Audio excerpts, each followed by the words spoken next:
Me llamo Lucía Vargas.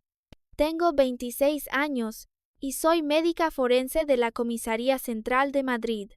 Puedo reconstruir la forma de caminar de una persona muerta a partir de un fragmento de hueso podrido. También puedo, durante una cita a ciegas, tomar la mano de la otra persona y decir con calma que tiene una hernia discal, riñones débiles y que una vez se fracturó el dedo índice de la mano izquierda. Además, las marcas en sus articulaciones muestran que lleva muchos años acostumbrado a usar la violencia.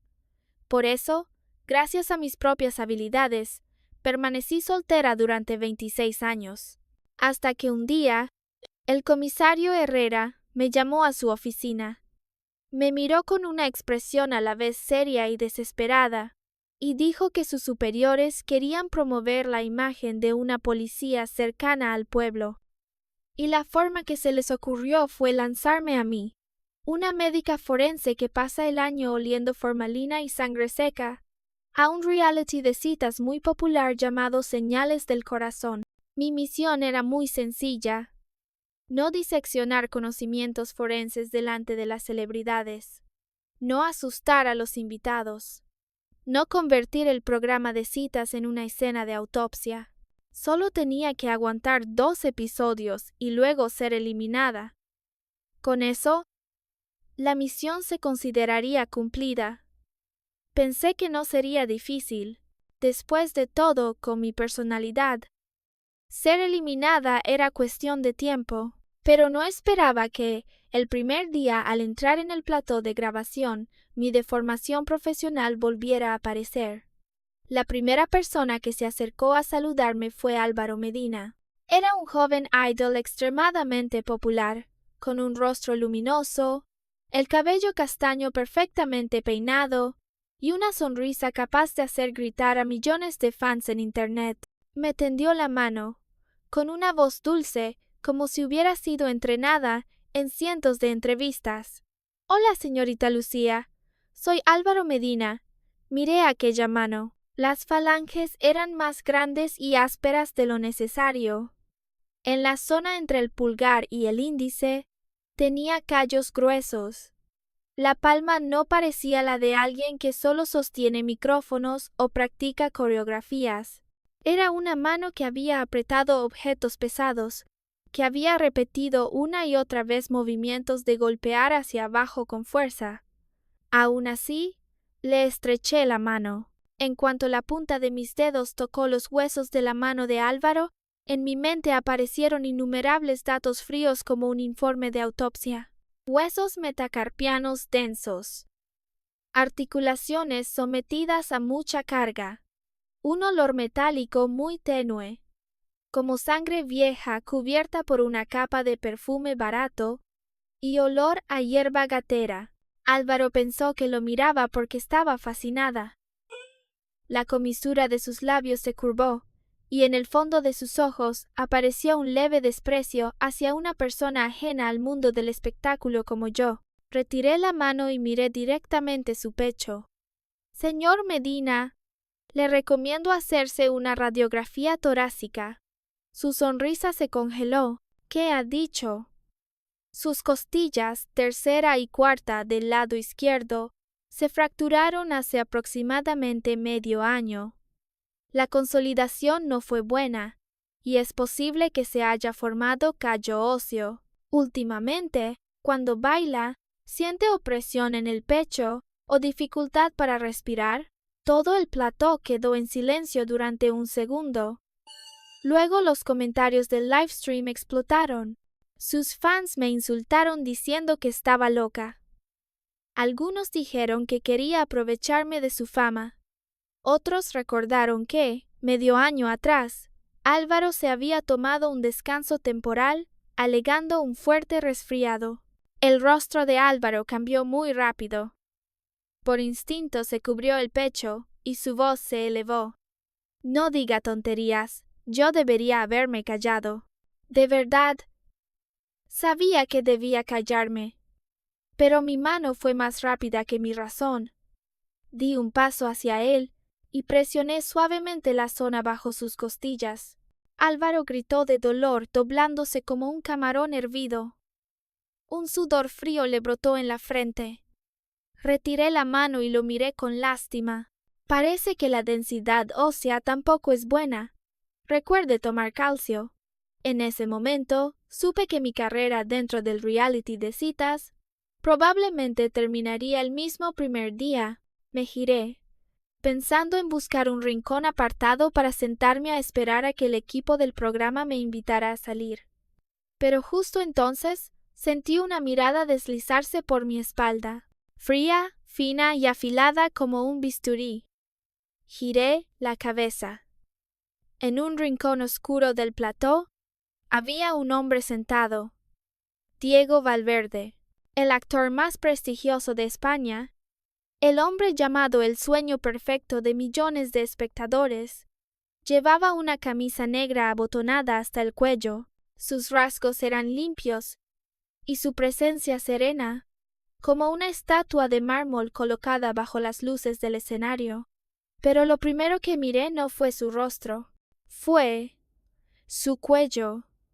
El músculo esternocleidomastoideo era suave, la nuez, marcada.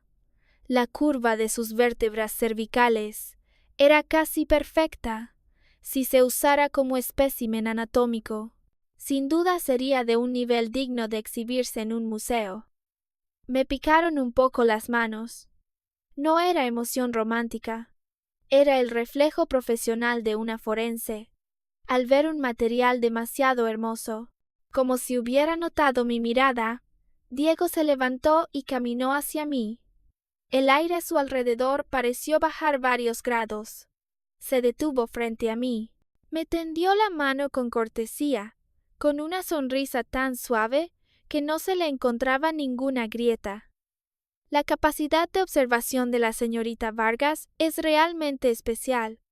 ¿Por qué no me examina también a mí un poco? Miré su mano. Larga, fría, hermosa hasta parecer irreal. La tomé.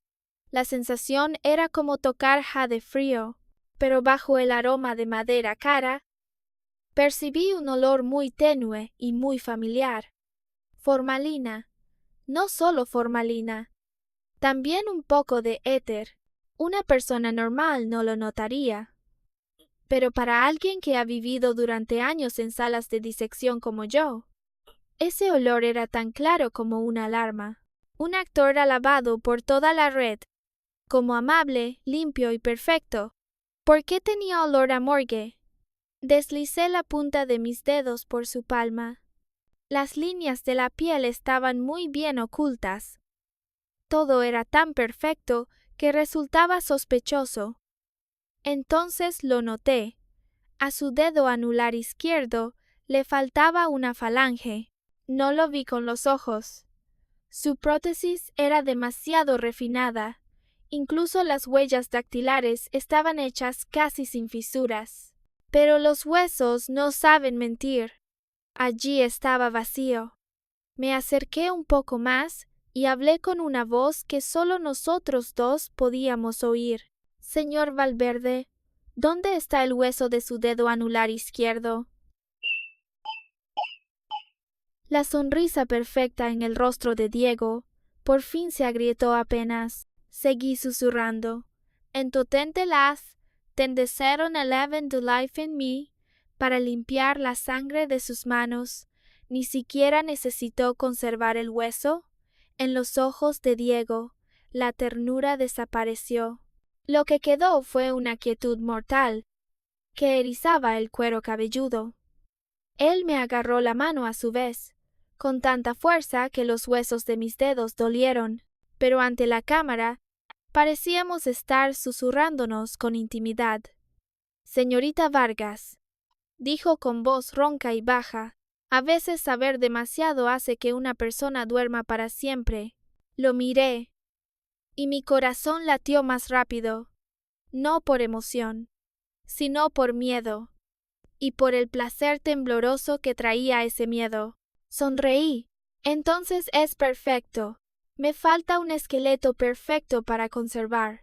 Creo que usted encaja muy bien. El livestream explotó porque todos creyeron que estábamos creando química. Nadie sabía que bajo aquellas brillantes luces de citas, Diego Valverde y yo acabábamos de ponernos cuchillos en el cuello. Me senté en el sofá, intentando normalizar mi respiración. Comisario Herrera, me temo que la misión que me encargó no podrá completarse. Tengo que quedarme en este programa, porque bajo la capa glamorosa de señales del corazón hay algo que se está pudriendo. Y Diego Valverde, ese Dios perfecto bajo los focos, claramente está de pie sobre un montón de huesos blancos.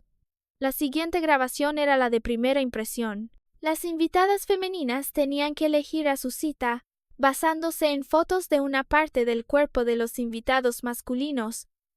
En la pantalla aparecieron sucesivamente abdominales, manos, ojos y clavículas.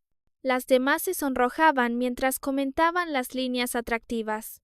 Yo, en cambio, miraba fijamente la foto de la clavícula. Era la de Diego. La clavícula derecha se había fracturado de forma conminuta. Durante la consolidación había habido proliferación de callo óseo, probablemente con una ligera compresión del plexo braquial. El presentador Javier me preguntó sonriendo: «Lucía, ¿cuál eliges? ¿Te atrajeron los abdominales?» Tomé el micrófono y señalé directamente la foto de la clavícula. «Elijo esta». «¿Por qué? ¿Porque es sensual?» «No». Me ajusté las gafas y dije con calma: «Porque el dueño necesita una reducción ósea. Si hace falta volver a romperla para corregirla, tampoco me importa». Todo el plató quedó muerto de silencio. La cámara cambió de inmediato hacia bastidores. Diego sostenía una copa de vino tinto. Su mano tembló levemente y una gota de vino cayó. Me miró a través del monitor. Su mirada era tan oscura que no se veía el fondo. Lo sabía. El juego había comenzado. Chunk 2. Si las miradas pudieran matar, probablemente los fans de Diego Valverde ya me habrían descuartizado en pleno livestream. La razón era muy simple. En la parte de formación de parejas, Diego era el invitado masculino más popular. Todos pensaban que elegiría a una actriz dulce o a una pianista elegante, pero él caminó directamente hacia mí. En la mano llevaba la tarjeta de misión, con una sonrisa suave como la brisa primaveral de Madrid. «Señorita Vargas, ¿tengo el honor de invitarla a cenar?» Los comentarios del livestream casi explotaron. Algunos decían que yo había embrujado al actor. Otros me insultaban diciendo que no era digna de estar a su lado. Yo solo miré la mano que tenía extendida frente a mí. Aquella mano era muy hermosa, fría y estable, como si nunca hubiera temblado por nada. Puse mi mano sobre la suya. «Por supuesto, señor Valverde». El equipo del programa nos metió de inmediato en el coche de producción. Nos llevaron al lugar preparado para la cita, un taller de cerámica artesanal en las afueras. Dentro del coche había mucho silencio. Pero para mí aquel silencio era más ruidoso que cualquier multitud. El espacio cerrado amplificaba todos los olores. El perfume de cedro de Diego era muy caro, muy limpio y muy acorde con su imagen de perfecto caballero. Pero bajo esa capa de fragancia, yo seguía oliendo formalina, muy tenue. Tan tenue que una persona normal pensaría que era solo olor a desinfectante residual en la ropa. Pero como forense que ha vivido durante años junto a cadáveres, sabía que no me equivocaba.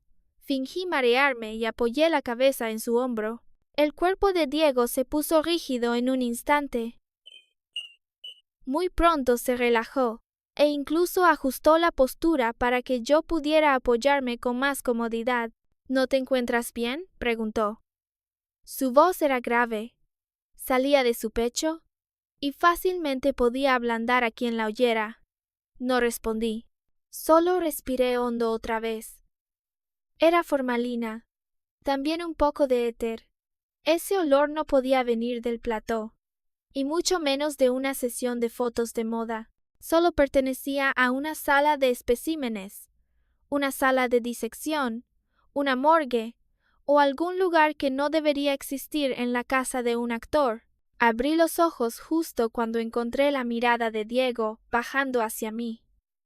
En aquellos ojos marrón oscuro y profundos, no había enfado por la ofensa. Al contrario, me miraba como si estuviera observando a un ratón de laboratorio interesante. Me incorporé. Señor Valverde, ¿últimamente ha aceptado alguna película criminal o de terror? Diego arqueó una ceja. ¿Por qué preguntas eso? Tiene un olor. Señalé el cuello de su camisa. Residuos volátiles de conservantes biológicos. El componente principal está relacionado con el formaldehído. Normalmente este olor solo aparece en forenses, estudiantes de medicina, personas que preparan especímenes o asesinos. El conductor Martín, delante, tembló de la mano. El coche se desvió un poco del carril y luego volvió rápidamente. Diego soltó una risa. No era la sonrisa educada frente a la cámara. Era una risa muy ligera, muy fría, como un cuchillo deslizándose sobre un cristal. Se inclinó hacia mí. La distancia era tan cercana que podía ver mi reflejo en sus ojos. La señorita Vargas es muy graciosa. Solo tengo contacto con guiones. Tal vez me metí demasiado en el papel. Extendió la mano para acomodarme un mechón de cabello junto a la mejilla. La punta de sus dedos rozó mi arteria carótida, como por casualidad, fría, estable, sin la menor fluctuación. Estaba mintiendo. Una persona normal, cuando se toca su secreto, reacciona. Aumenta el ritmo cardíaco, cambia la respiración, se alteran las pupilas, se tensan los músculos faciales. Diego no. Era perfecto hasta un punto aterrador. Perfecto como alguien que había practicado durante mucho tiempo para imitar las reacciones humanas.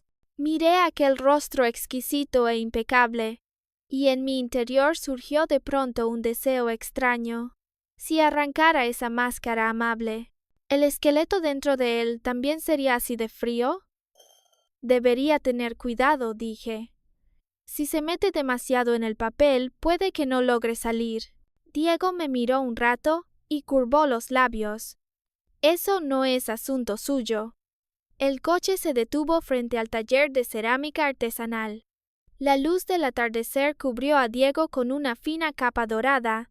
Él bajó primero y abrió la puerta para mí con cortesía. Bajo la cámara, era sagrado, elegante, hermoso como una estatua adorada por el público. Pero yo lo sabía. La luz no llegaba hasta sus huesos. La cita de cerámica estaba diseñada originalmente para crear un ambiente romántico. Dos personas sentadas juntas ante el torno, manos sobre manos, la arcilla girando bajo las palmas y la cámara esperando capturar momentos ambiguos. Pero cuando la mano de Diego tocó la arcilla, noté de inmediato que algo no estaba bien. Sus movimientos eran demasiado precisos. No era la destreza de un artista. Era la precisión de alguien que entiende las estructuras. Cada presión, cada deslizamiento, cada punto elevado tenía un propósito. La masa de arcilla en sus manos fue tomando forma. No era un jarrón, no era una taza, y mucho menos un regalo romántico de cita. ¿Estudió anatomía?, pregunté. Diego no detuvo las manos. Por una película nueva, investigué un poco. Miré el cráneo de arcilla sobre la mesa. Sin haber tenido contacto con estructuras reales cientos de veces, nadie podía investigar un poco hasta ese nivel. Justo entonces, el director Romero entró apresuradamente. Tenía el rostro pálido, y el teléfono en la mano seguía vibrando. Señorita Vargas, señor Valverde, ha pasado algo. El corazón se me contrajo ligeramente. Era un cráneo humano. Aunque solo era un boceto, la proporción de los pómulos, la profundidad de las cuencas oculares y la curva de la mandíbula eran tan exactas que me dejaron en silencio. Mi radar profesional se encendió. Cuando regresamos a Villa de la Sierra, la atmósfera había cambiado por completo. El lugar, que debía estar lleno de luces rosadas y bromas de citas, ahora parecía una escena de velatorio. En medio del salón principal de la villa, había una elegante caja de regalo rosa. La productora Irene dijo que era un paquete anónimo enviado a Diego. Decía regalo sorpresa. El equipo del programa pensó que lo había enviado una fan e incluso planeaba abrir la caja en directo para aumentar el efecto. Nada más entrar, olí sangre vieja. No era el olor fuerte de sangre fresca. Era el olor a óxido después de la oxidación, mezclado con un poco de grasa y carne ligeramente descompuesta. No la abran, dije. Pero ya era tarde. Diego estaba sentado en el lugar principal, desatando con calma la cinta. La tapa se abrió. Clara Conejo soltó un grito agudo. Dentro de la caja había un zapato de tacón rojo, pero aquel rojo no era tinte. Era sangre seca, que se había vuelto de color negro oscuro. En el tacón afilado había algunos cabellos largos enredados. Dentro del zapato estaba metido algo blando que rezumaba un líquido aceitoso amarillo pálido. Álvaro se tapó la nariz y retrocedió. Con el rostro verdoso, Rafael Quiroga apretó la copa de vino, y los camarógrafos estaban tan asustados que las cámaras temblaban. Solo Diego seguía sentado sin moverse. Miraba el zapato, como si viera un objeto antiguo devuelto, sin miedo, sin repugnancia. Incluso en sus ojos había un destello muy leve de excitación. Me puse guantes y tomé el zapato. Talla 37, pie derecho. La suela está desgastada de forma desviada. La dueña tenía la costumbre de caminar con los pies hacia afuera. La sangre ya se ha oxidado. El tiempo de muerte es de al menos más de 48 horas. Di la vuelta al zapato. Un trozo de carne triturada cayó sobre la mesa de centro. Era medio pie aplastado, con varios fragmentos de huesos de los dedos todavía pegados. Alguien vomitó de inmediato. Clara se desmayó. Usé un cuchillo de plata para levantar la parte del tacón. Crack. El tacón estaba hueco. Dentro había un papel amarillento enrollado. Lo abrí. Sobre él había un símbolo deformado dibujado con sangre. En el centro estaba escrito el nombre de Diego Valverde. Debajo había una línea pequeña y torcida. Solo los huesos de él son dignos de estos zapatos.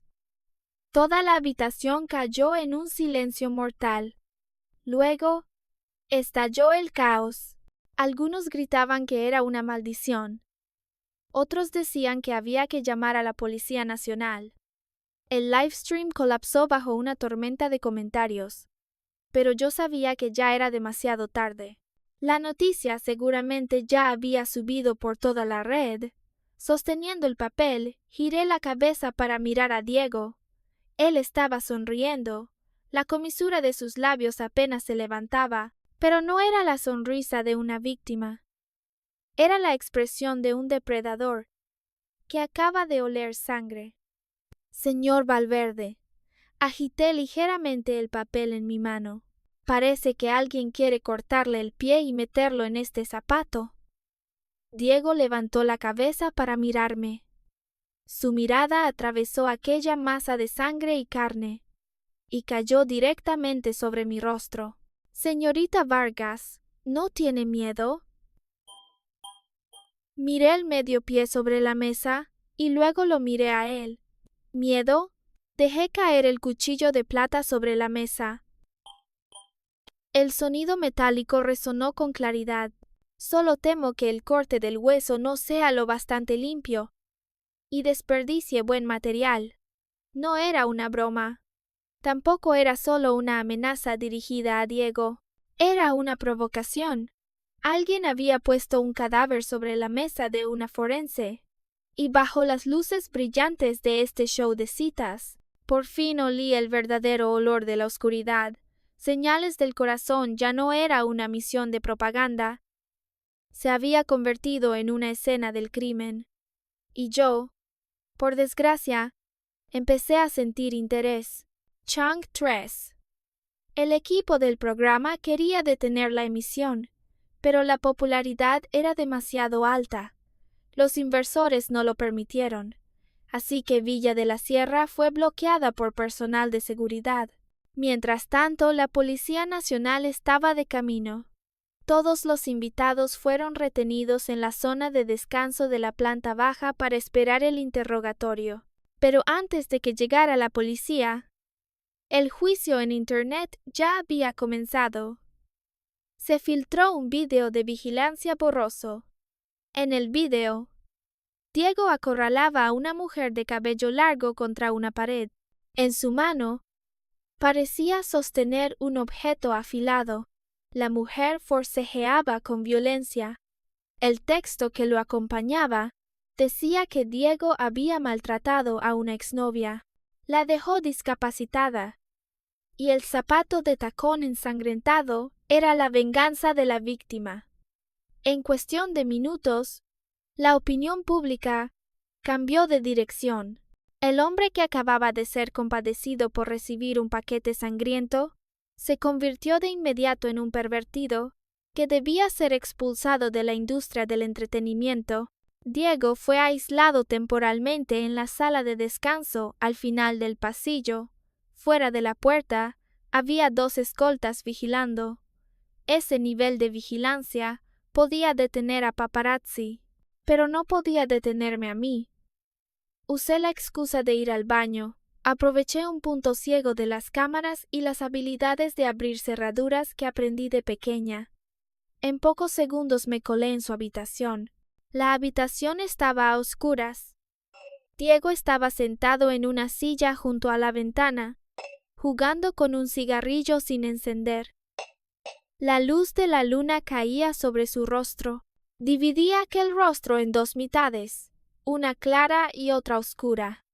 Al oír la puerta, no giró la cabeza.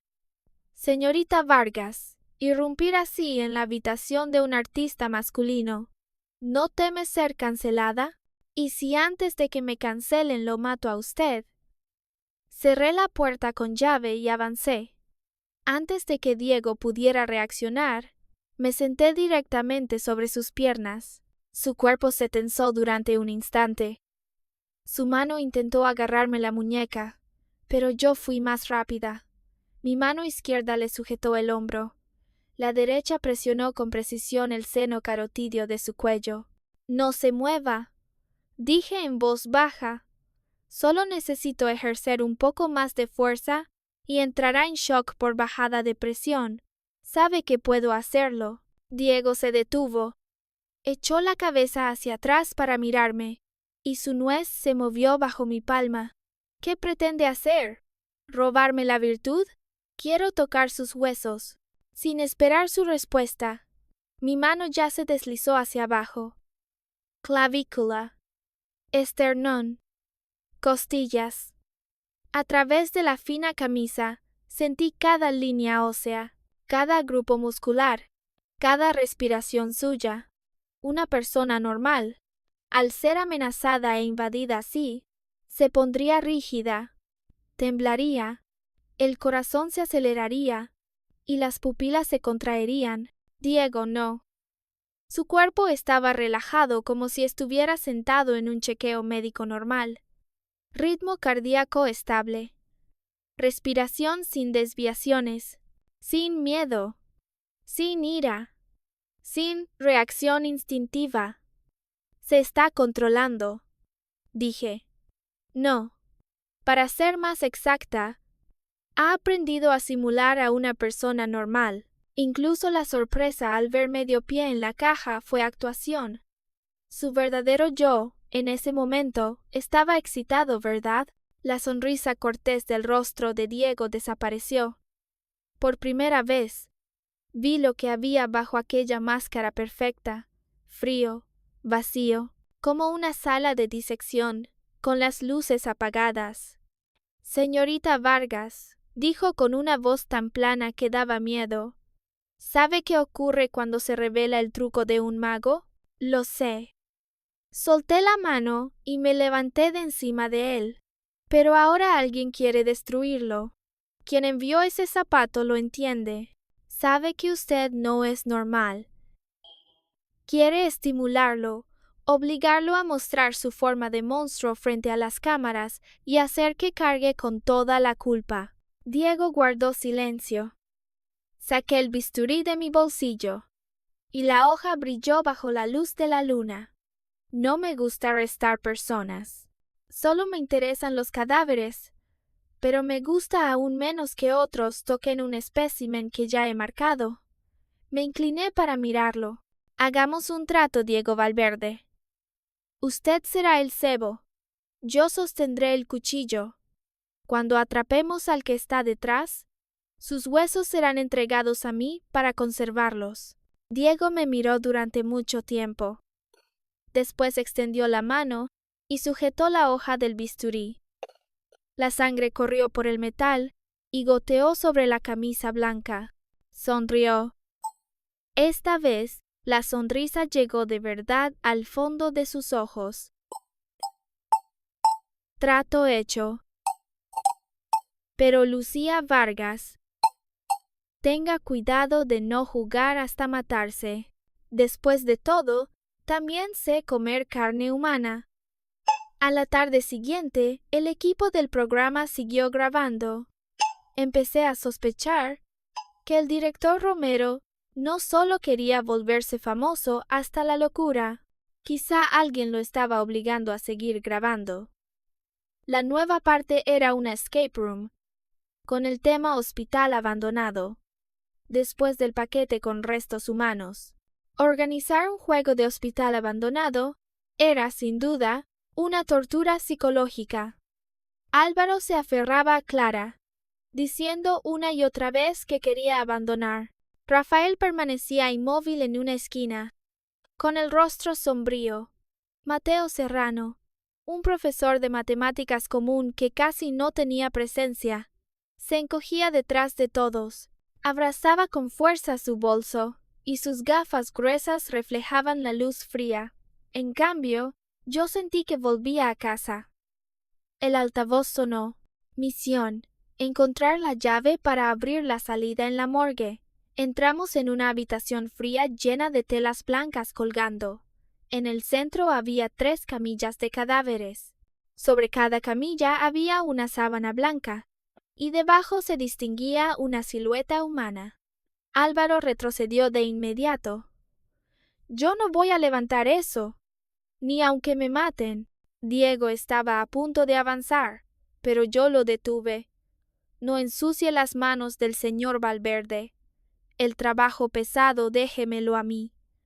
Caminé hasta la primera camilla y levanté la sábana. Era un maniquí de goma. Muy falso.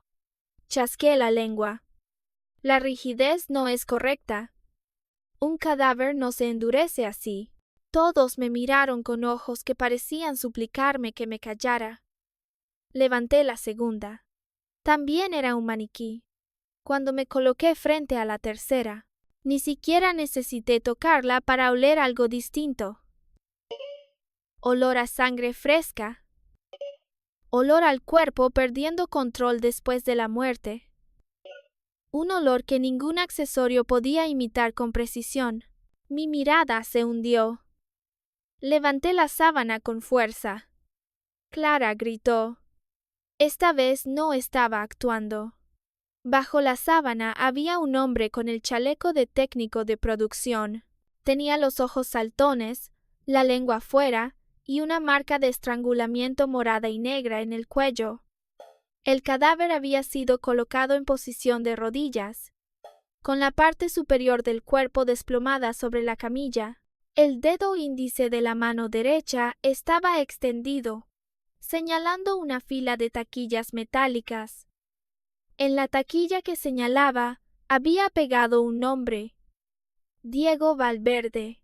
La escena se sumió inmediatamente en el caos. El camarógrafo casi dejó caer la cámara. El livestream tembló y luego fue cortado. Álvaro señaló a Diego y gritó como loco: «¡Es él!». Sabía que era un pervertido. Grité: «¡Quietos!». Todos se quedaron inmóviles. Caminé hacia la taquilla metálica. Usé el bajo de mi ropa para cubrirme la mano y tiré de la puerta. Dentro solo había una foto instantánea. En la foto, Diego estaba de pie frente a esa misma taquilla. Sostenía una cuerda de piano ensangrentada y sonreía suavemente a la cámara. Pero con una sola mirada supe que la foto tenía problemas. El ángulo de luz era incorrecto. La postura de la mano no coincidía. La sombra estaba desviada. Era una prueba falsa. Pero en esa situación, bastaba para convertir a Diego en el asesino. Todas las miradas de la habitación cayeron sobre él. Miedo, sospecha, repulsión. Diego no se defendió. Solo me miró. Aquella mirada parecía preguntarme si iba a matarlo o a salvarlo. Justo entonces llegó una noticia peor. Las fuertes lluvias habían provocado un desprendimiento en la carretera de la sierra. La única carretera para bajar de la montaña estaba bloqueada. La Policía Nacional tardaría al menos 5 horas más en entrar en la villa. 5 horas. Una villa aislada. Un cadáver. Alguien intentando convertir a Diego en asesino. Y un grupo de invitados al borde de la locura. En el salón principal de la villa, Álvaro agarró una silla y quiso lanzarse contra Diego. «Átenlo. Enciérrenlo. No quiero morir junto a este pervertido». Rafael apoyó fríamente. Por la seguridad de todos, el señor Valverde debería sacrificarse un poco. Varios guardias de seguridad avanzaron con duda. Diego permaneció inmóvil. Parecía un reo que ya había aceptado su sentencia. Golpeé con fuerza sobre la mesa el libro de antropología forense. El sonido hizo que toda la habitación quedara en silencio. Saqué un par nuevo de guantes médicos y me los puse lentamente. Soy Lucía Vargas, asesora forense del equipo especial de la Comisaría Central de Madrid. A partir de ahora, este lugar queda bajo mi control. Mostré mi acreditación. Toda la sala quedó paralizada. Álvaro abrió la boca, con la silla todavía levantada en el aire. ¿Policía? Exactamente. Forense. Me acerqué al cadáver. Varón. Aproximadamente 25 años. La causa preliminar de muerte es asfixia mecánica. Separé la marca de estrangulamiento en el cuello de la víctima. Hay señales claras de presión y estrangulamiento. El asta mayor del hueso yoides está fracturada. Me giré hacia Diego. «Présteme su mano». Diego extendió la mano. Coloqué su mano junto al cuello de la víctima para comparar. Los dedos de Diego son largos y su apertura de mano es grande. Si él hubiera estrangulado a la víctima con una mano, los puntos de fuerza estarían a ambos lados de las vértebras cervicales C3-A4, señalé el hematoma. El punto de fuerza se concentra por encima de la nuez. El asesino tiene dedos al menos 2 centímetros más cortos que Diego. Levanté la mano de la víctima.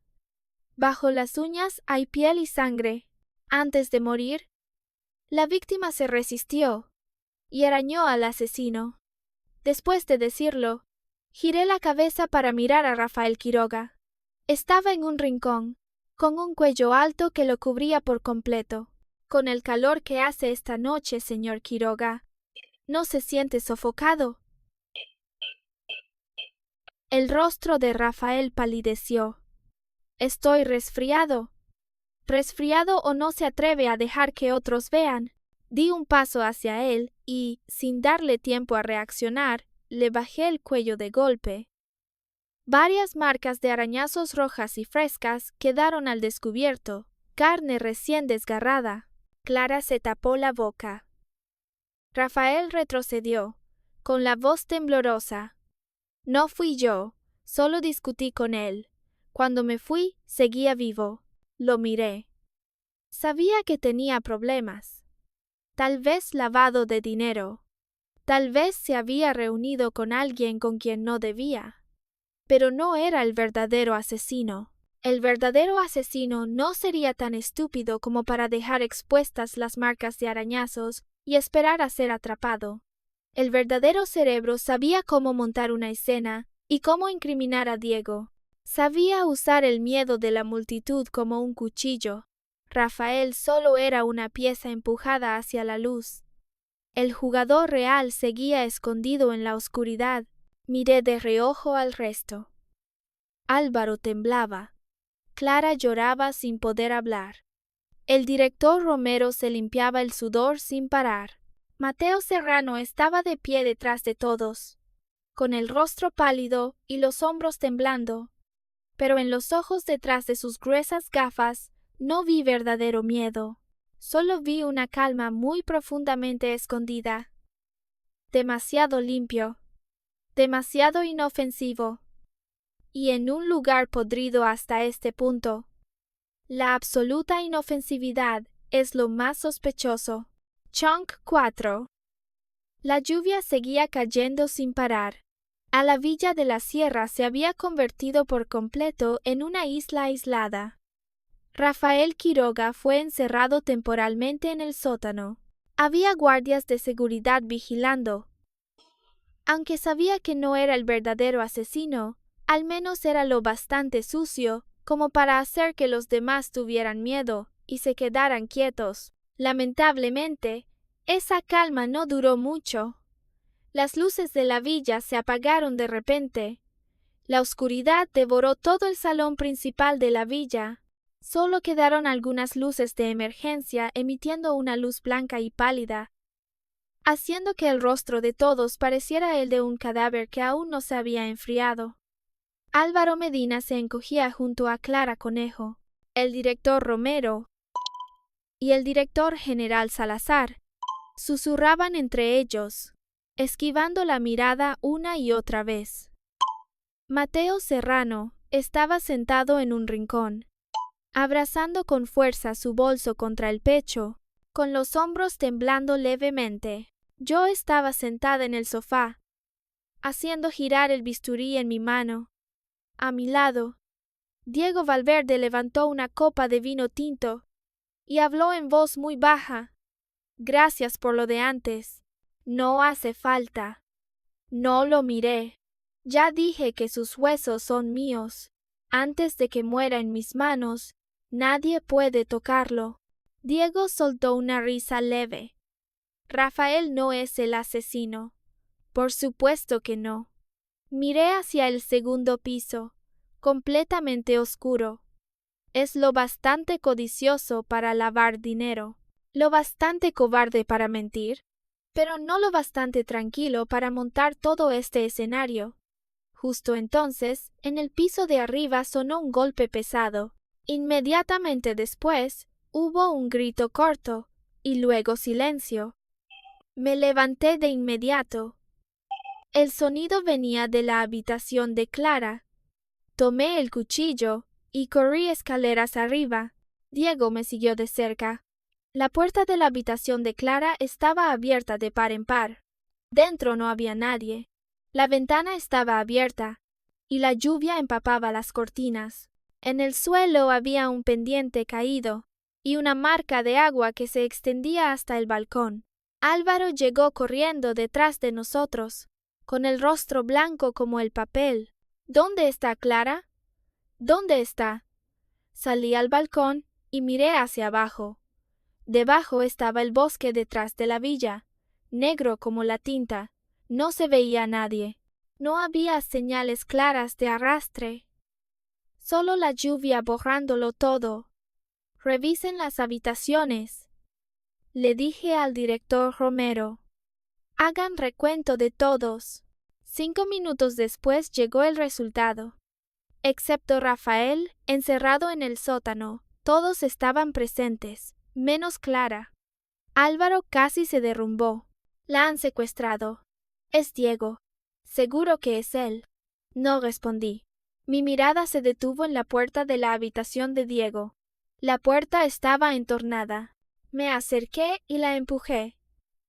Un relámpago rasgó el cielo e iluminó la habitación por un instante. Sobre la cama ordenada de Diego había una sierra médica para huesos manchada de sangre.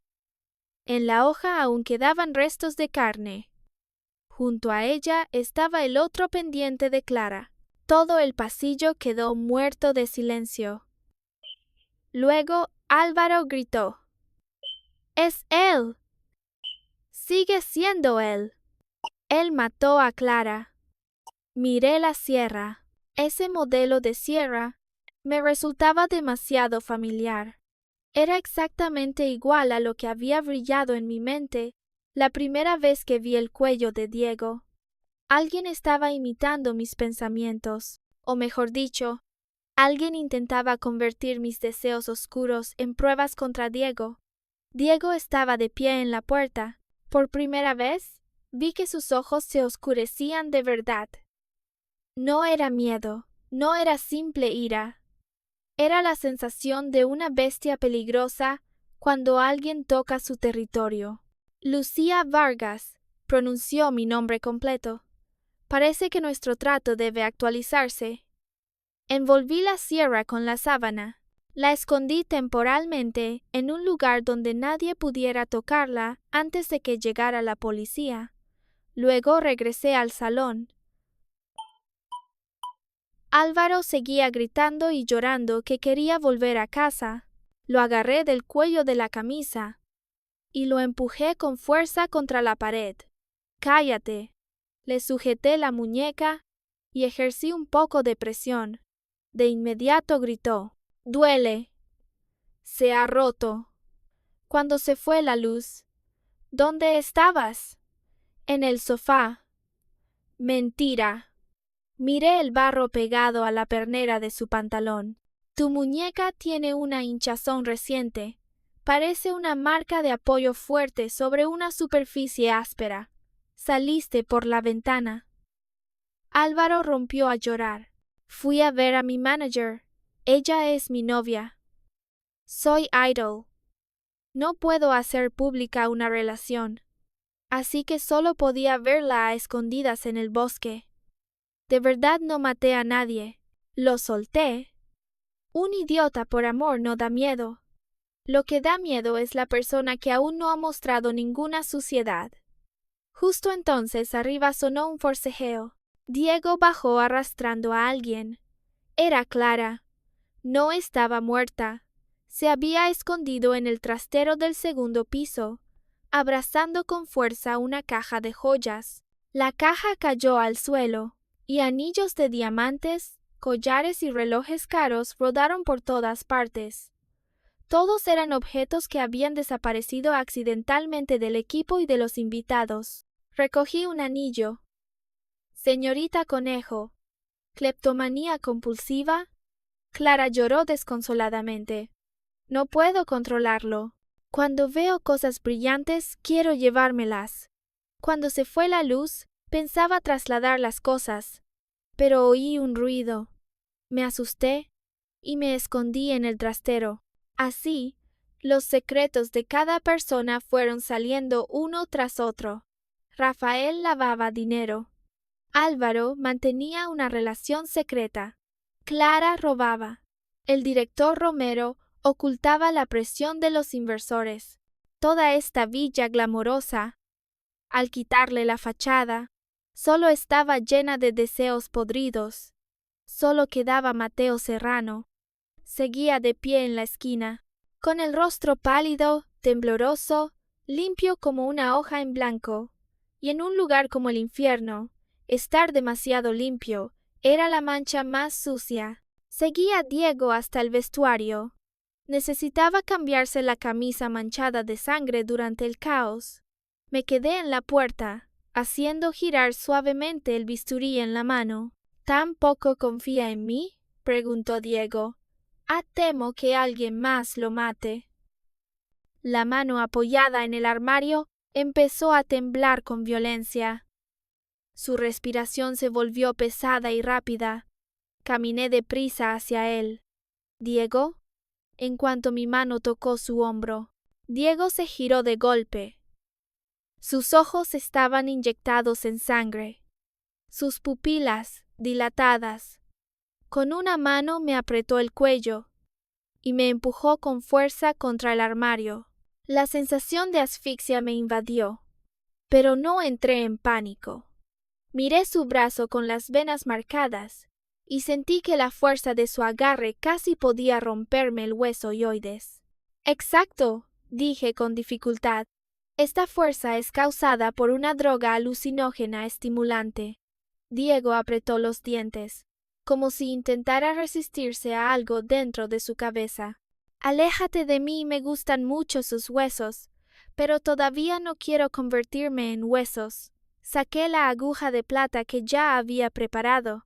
La clavé directamente en el punto detrás de su nuca y luego golpeé con fuerza la zona bajo el esternón. La mano de Diego perdió fuerza de inmediato. Le retorcí ambos brazos hacia atrás. Lo presioné contra el suelo. No se mueva.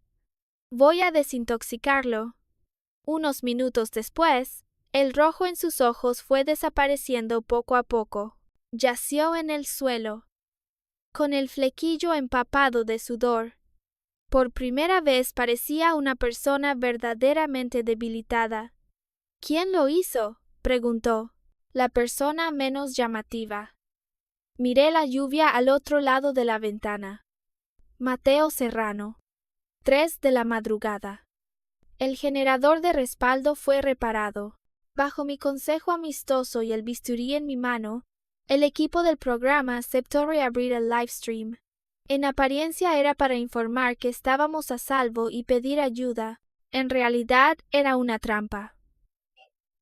En la imagen, llevaba una venda blanca alrededor del cuello, el rostro pálido, débilmente apoyada en el sofá. Se anunció que Diego había sido controlado en el sótano, porque tuvo un brote y me hirió. Los comentarios del livestream entraron como una locura. Miré a la cámara con voz cansada. No se preocupen, solo estoy un poco mareada. Quiero salir a tomar aire. Caminé tambaleándome por la puerta trasera de la villa hacia el bosquecillo de atrás. Era el punto ciego de la cámara principal. También el lugar donde había colocado una pequeña cámara entre la hierba. La lluvia había disminuido, pero el viento seguía siendo frío. Me apoyé contra el tronco de un árbol y fingí estar agotada, deslizándome hacia abajo, un paso, 2 pasos. Detrás de mí sonó un pisar muy ligero. ¿Señorita Vargas? Mateo apareció con un paraguas negro detrás de las gruesas gafas. Sus ojos reflejaban una luz extraña. ¿Está bien? La vi bastante herida. Respiré débilmente. Profesor Serrano, ayúdeme, quiero beber agua. Por supuesto. Mateo sonrió y sacó un termo, pero lo que vertió al suelo no era agua.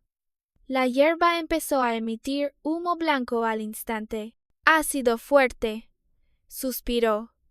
¡Qué lástima! Una persona inteligente como usted, ¿por qué ayuda a ese demonio? Levanté lentamente la cabeza. ¿Demonio? Diego Valverde. La timidez del rostro de Mateo desapareció, dejando solo una devoción retorcida. Este mundo del espectáculo está podrido. Esa gente vive entre lujos, mentiras y suciedad. Yo solo actúo en nombre del cielo. Completaré la obra inconclusa de mi ídolo. ¿Quién es tu ídolo? El carnicero de la noche de lluvia. Me reí. ¿El que fue fusilado hace 13 años? Los ojos de Mateo brillaron de ira. Él era un purificador. Él entendía la suciedad dentro de las personas. No. Me puse de pie, quitándome la venda falsa del cuello. Solo era un asesino. Y tú eres un fanático imitador torpe. La sonrisa de Mateo se congeló. Señalé el arbusto. El livestream sigue encendido. Profesor Serrano. Toda España está escuchando cómo actúas en nombre del cielo. Mateo se giró bruscamente. El punto rojo de la cámara parpadeaba en la oscuridad. Al mismo tiempo, Diego cayó desde un árbol como una sombra negra. Mateo gritó, sacó un cuchillo de deshuesar y se lanzó hacia mí. Aún así logró arrastrarme hasta el viejo roble torcido que ya había preparado. Allí había torniquetes médicos, una cámara infrarroja y una pequeña mesa llena de herramientas. Bienvenida a mi mesa de operaciones, dijo. Me ató al tronco. El torniquete apretaba mucho. Cuanto más me movía, más dolía. Pero no miré las cuerdas. Miré las manos de Mateo. Temblaban. No por miedo, sino por excitación. Sostienes muy mal el cuchillo, dije. Si tu ídolo pudiera verlo, seguro que se levantaría de la tumba de rabia.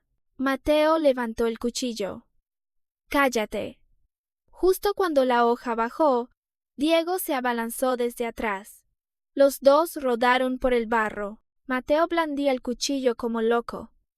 Diego le sujetaba la muñeca, y yo usé los dedos para alcanzar el bisturí escondido en mi manga. La pequeña hoja cortó el torniquete. Me liberé y pateé con fuerza la rodilla de Mateo. Él cayó de rodillas. Diego le bloqueó la muñeca desde atrás y le aplastó la cara contra el barro. Me acerqué y puse la hoja del bisturí sobre el cuello de Mateo. Un último consejo forense. Me incliné para mirarlo. Si quieres jugar con huesos, primero tienes que entenderlos. Y tú ni siquiera sabes imitar correctamente cómo romper a otra persona. Las sirenas de la policía sonaron a lo lejos. La Policía Nacional por fin logró atravesar el tramo del desprendimiento. Mateo fue esposado entre la lluvia y la explosión de comentarios del livestream. Diego estaba de pie a mi lado, empapado, con la muñeca sangrando y los ojos todavía fríos como la primera noche en que lo conocí. ¿El trato ha terminado?, preguntó. Miré los huesos perfectos de su cuello, bajo las luces del coche policial. Luego sonreí. Todavía no, señor Valverde. Sus huesos aún me deben algo. Él guardó silencio un segundo, y luego soltó una risa, esta vez bajo la lluvia. Aquella sonrisa ya no parecía la máscara perfecta ante el público. Parecía una invitación a entrar en un juego aún más peligroso. Y yo lo sabía muy bien.